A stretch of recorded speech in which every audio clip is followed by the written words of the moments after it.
pouring one out for the weekend. Back to the grind, people. But, as they say, grinding leads to espresso. So welcome again to Crypto Espresso, your teeny tiny daily shot of caffeinated crypto headlines. I'm your host, Andrew, and whatever you do not feed these news stories after midnight. Even though I guess it's always after midnight, kinda, right? First up, an embarrassing new article sheds further light on Meta's battle to take over the Metaverse. According to the Wall Street Journal, Horizon Worlds currently has fewer than 200,000 monthly active users, and its target of attracting 500,000 by the end of 2022 has been slashed further. A big problem for Mark Zuckerberg's platform concerns how many users don't return to the app after the first month of use, the newspaper reported. All of this has contributed to dwindling user numbers, and now just 9% of the worlds that have been built within this metaverse actually get visited by more than 50 people. In a survey, users claimed that they were struggling to find virtual spaces that they actually liked. Brian Armstrong has revealed that he's selling 2% of his Coinbase stock to support scientists who are focused on increasing human life expectancy. In a rather eyebrow and hopefully life expectancy raising announcement,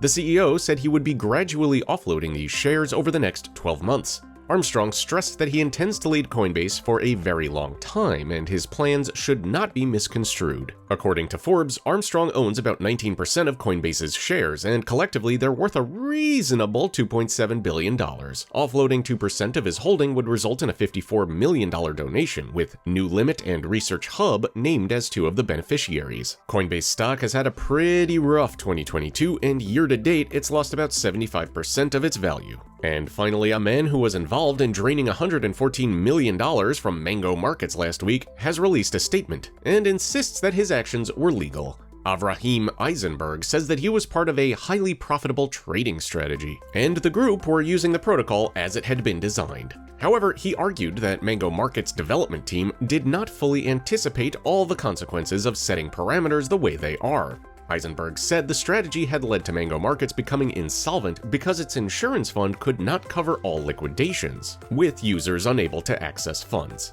He said he began negotiating a settlement with the goal of making all users whole as soon as possible, as well as recapitalizing the exchange. Speaking of recapitalizing, imagine that what I'm about to say is with the caps lock on. Like this video, subscribe to our YouTube channel, and click on that little bell icon to get buzzed whenever a new Crypto Espresso video goes live. I wasn't going to say it loudly, I asked you to use your imagination. And what do you think about Meta's, Metaverse? Nice place, but wouldn't want to live there? Well, let us know in those comments below, because I read them, and I might just shout out my favorite comments in the next episode. Got questions? Well, Alex has answers. Ask Alex in the description below for more info on today's headlines or crypto in general. Alex is also a great resource for all things Web3 and the Metaverse, and goodness, look at the time. I gotta run. Again, I've been your host, Andrew. These have been your headlines, and we'll see you all tomorrow.